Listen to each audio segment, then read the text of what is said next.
Good day! Here are the stories for the Manila Times for Saturday, January 8, 2022, brought to you by Wilkin Depot, the country's leading home improvement and construction supplies retailer.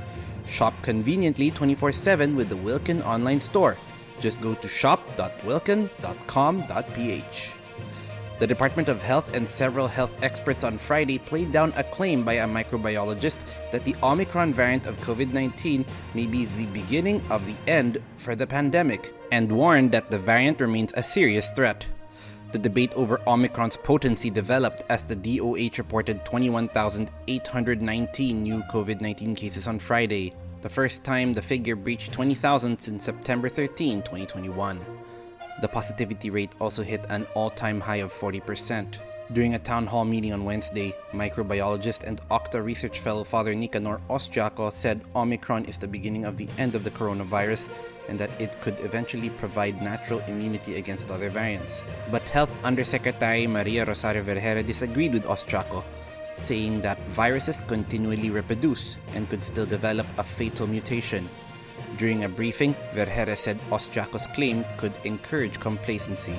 DoH Technical Advisory Group members Drs. Edsel Salvania and Annalisa Ong Lim sided with Vergere, saying that Omicron can still inflict damage on the body, especially of those who have not yet been vaccinated.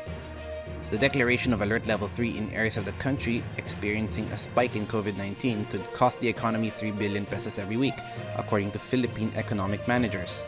The Interagency Development Budget Coordination Committee said in a statement on Friday it is closely monitoring the impact of the uptrend in COVID-19 cases, particularly in the National Capital Region and surrounding provinces.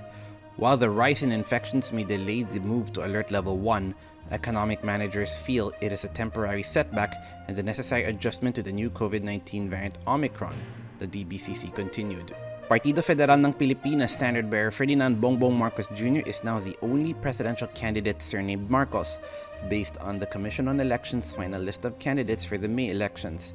The COMELEC trimmed the number of presidential bets to 11 from 97 after the end of the filing of certificates of candidacy on October 8 last year. Among the candidates dropped from the list were Maria Aurora Marcos, a businesswoman from Tarlac, and Tiburcio Marcos. The son of former President Ferdinand Marcos is listed as presidential candidate number 8.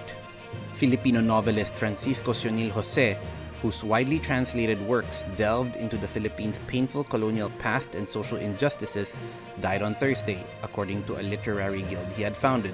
He was only 97 years old. In a prolific writing career spanning 7 decades, Jose penned more than a dozen novels, several short story collections, essays, and a regular newspaper column. He also owned a bookshop. He died at the Makati Medical Center in Makati City the day before he was to undergo an angioplasty, the Philippine Center of International Pen said in a statement on its Facebook page. Former Defense Secretary Gilberto Chodoro Jr. on Friday said diplomacy is the key to resolving the country's dispute with China over territorial claims in the West Philippine Sea, but it must ultimately bring economic benefits to Filipinos. In an interview, Teodoro, a Senate candidate in the May elections, offered a new and different tack to the West Philippine Sea dispute that will result in economic welfare in the form of job and livelihood opportunities for Filipinos. He said previous efforts have failed, and it is time for new strategies that will be good for all concerned. Teodoro, however, said the Philippines must also pursue a credible deterrent. He said there is no justification to China's threats and intimidation, and that the 2016 arbitral tribunal decision that unanimously favors the Philippines must be fully enforced. President Rodrigo Duterte has appealed to consumers to not hoard medicines and buy only what they need to give many others who are sick a chance to buy them. The chief executive made the call in his pre-recorded public briefing last Thursday night amid reports of shortage of over-the-counter anti-flu and cough and cold medications in the market. The perceived shortage comes after the country reported an increase in the number of mild COVID-19 cases in the past few days. Department of Trade and Industry Secretary Ramon Lopez, however, maintained it was not a supply problem and that available stocks running out was caused by increased demand. Over to business, the number of unemployed Filipinos decreased in November of last year as more jobs were generated throughout the month due to the holiday season, according to the Philippine Statistics Authority. In a virtual briefing on Friday, National statistician Claire Dennis Mapa announced that preliminary results of the labor force survey showed that the country's unemployment rate in November was estimated to be at 6.5%, the lowest since the COVID-19 pandemic began. The new rate translates to 3.16 million unemployed people, down from 3.5 million in October of last year. In sports, volleyball star Alisa Valdez has tested positive for COVID-19, according to the management firm V Management Group, which handles her career. Valdez, who plays for the Creamline Cool Smashers in the Premier Volleyball League, joined the reality show Pinoy Big Brother and left on Sunday. Antonio Contreras and Dian Macabenta are today's front page columnists. Contreras discusses privilege during the COVID-19 pandemic, while Macabenta discusses how normalcy can be achieved amid the COVID-19 Omicron variant.